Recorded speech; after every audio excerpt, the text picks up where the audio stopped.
Hello, I'm Gregory Payne, the Chair of Communication Studies, also the Director of the Emerson Global Communication Project. And I'm here for another episode of Emerson College's Payne on Politics, here with two students, one from BCE and one from Sportscom, and they're going to talk to us a bit about a wonderful collaborative project. So Ian, I think you all should take it away. We'll start with you. All right. Hi, I'm Ian Sullivan. I'm from Pacific Palisades, California, which is a suburb of Los Angeles. I study sportscom here at Emerson. I'm a freshman, and I play baseball here. And I'm Mick Lohr. I'm from Santa Monica, California. I'm studying Business of Creative Enterprises here at Emerson. I'm also playing lacrosse, and I plan to graduate in 2029. You know, when both of you came in and talked, and of course I've heard from other people, especially students and some of the coaches, about this project, it seemed again to be just a great nexus between what Sportscom is doing, what BCE is doing. So could both of you chime in and tell us about what this creative project is all about? Yeah, so CollegiateX it's an NIL startup, and just to define NIL real quick, NIL is name, image, likeness. It's how college athletes make money off their image. I don't know if anyone knows who Johnny Manziel is, but he got in a lot of trouble a couple years ago because he was selling stuff, but that was illegal. In 2021, all athletes, NCAA athletes, are now allowed to make money off that through advertisements, any kind of branding, things like that. And so the goal of CollegiateX is to kind of connect those D3 athletes who don't get as much money or attention from the big companies with smaller businesses. So we are a website currently. We're currently also working on an app. And what we want to do is get these local businesses in our community and kind of collaborate with them to make not only to get these athletes more money, but to also make Emerson more involved in their community. So Nick and Ian, in terms of NIL, I think most people associate it with, the upper and the bigger schools. How important is it and how can it be used for a D3 school like Emerson? Well, that's interesting. So I think the best way to use it is in a way that kind of just can help people build their brand. I mean, a lot of these guys, especially D3 athletes, not a lot of D1 athletes even go pro, and very, very few D3 athletes go pro. And so being able to build your professional image is very important for separating yourself when it comes to the professional world after graduating Emerson, getting jobs, showing yourself as someone that brands can trust, who you are, what your values are, with depending on what brands you're collaborating with. So it's overall just a great way of building your brand while also just honestly making money on the side, especially with most athletes don't have time to have a job. So it's kind of a win-win situation for an athlete, especially at the D3 level. Yeah, and the thing to add on is that a lot of D3 athletes don't really think it's possible to get these NIL deals, but you can look at many cases. There's a student at Amherst that signed over, I think it was like 75 NIL deals. So it's really possible. It's just that at our school and at many D3 schools, these higher ups aren't really pushing towards NIL when it totally is a possibility. It's just not really explored yet. I think what this really says to me, as Cher has been here for 43 years, is some of the best ideas come from students. So the two of you both are athletes, correct? You play? Yes, baseball. Yes, baseball. Yep. You're good at it? I'd say so, okay. Yes. Today you said both of you have been working out because of the cold, correct? Yeah, indoors. And you play what? Lacrosse. Okay. So how did you come together for this collaborative project, which is really the essence of what Emerson is, and that is students coming up with ideas, and then it doesn't matter departments, finding the good ideas and then pushing them forward. So at my first semester here, I want to be an agent. That's what I want to do. I want to be a sports agent. I want to represent players. It's always been kind of a drive for me. Since 2 years ago, I really got into it. And so I thought about NIL as a way to, kind of help my resume. It's interesting to me. I want to bring it to Emerson. And so I was talking to a friend and a teammate named Justin Fields, who's a senior, and I was talking to him, and basically he realized that when he graduates, he doesn't want a desk job. He wants to be an influencer. So he started doing that. And I was talking to him. I was like, I want to help you out. I want to deal with this. And he basically told me, and he had by chance met this kid named Vijay Sakuru, who just graduated from Suffolk, and he was working on this startup called CollegiateX. And so he got me in contact with him. We started talking. It's great that we were so close. And so I met with him, and we really liked both of what we had to say and what he was about. And so eventually I kind of started working for them. And so, I know Mick and I both went to the same high school, and we'd been talking about working with NIL, and we both were very motivated by it, and I had found this opportunity, and so I think it's just kind of been rolling with it since then. Yeah. And I got connected to CollegiateX through Ian. As he said, we went to high school together, and we kind of would hang out with each other on like Thursdays, Fridays, Saturdays after school and practice was over. And a lot of times, like, we kind of would end up talking about like how we both aspire to be agencies. And he's the one who actually introduced me to CollegiateX. I'm very glad he did. And I'm currently having a great time throughout this process, just meeting new people and just being in situations that I honestly wouldn't expect myself to be in here at Emerson. You know what's interesting, of course, Emerson and Suffolk both are sort of on the front porch of America here. I think we should do more collaborative work. How did you come up with getting to know the people over there? I mean, the one thing I think I mentioned to you, both of you, is Skip Perham, who's in charge of the sports management program, which is more in the business school, was a former student here, student of mine at Emerson. So give us that background between the Emerson-Suffolk connection. Well, yeah, I mean, so as a freshman here, I've kind of was just introduced to it. I actually had some teachers kind of talk about it as a little rivalry, but I really like your view of it as more of collaborating. And I mean, VJ's freshly graduated, and so they're kind of been designing the app. And designing the app, they were using there was a computer science club at Suffolk, and they were designing it as internships. And now we're kind of just trying to work to bring that towards Emerson. And I think they were more on the technical side of things, and now Emerson just being the more media-focused, communications-focused school, in combination with that is I think how it's going to excel. And I really think that it's like yin and yang almost with just the two different specialties, and I really think that's what's going to push this over the top. So we've got the sports com, we got the BCE, but then you've got kind of the more business school or orientation over at Suffolk.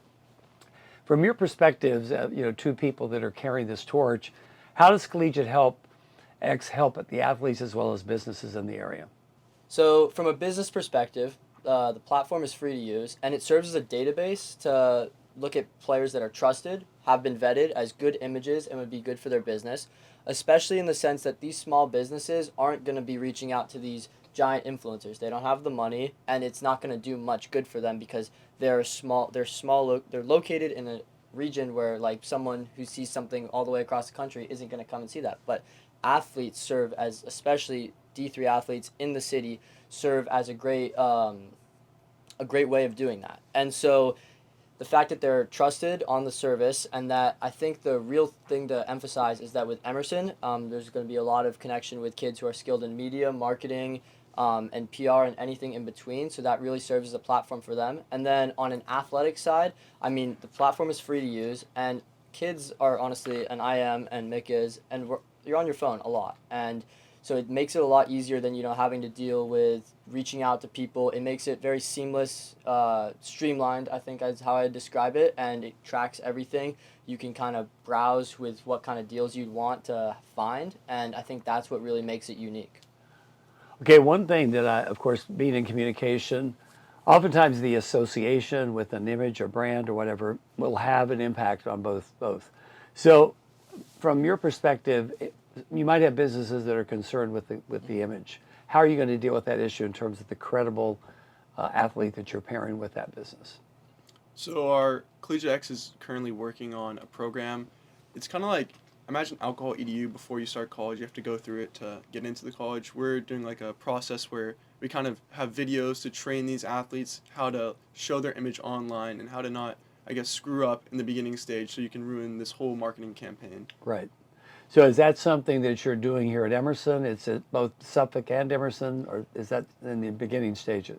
So currently, VJ, he worked on himself creating a walkthrough, a set of modules, but I do think that we'll probably look back, revisit it, and kind of give it that Emerson touch to it, I think. But he did do a whole walkthrough, and I watched all the videos, and they're definitely sufficiently will vet a person and make sure that there's someone trusted, which I think is a very underrated part, and I think a very crucial part too. Well, I think this is one of the first and most exciting collaborations between Emerson and Suffolk, in addition, of course, between the two majors.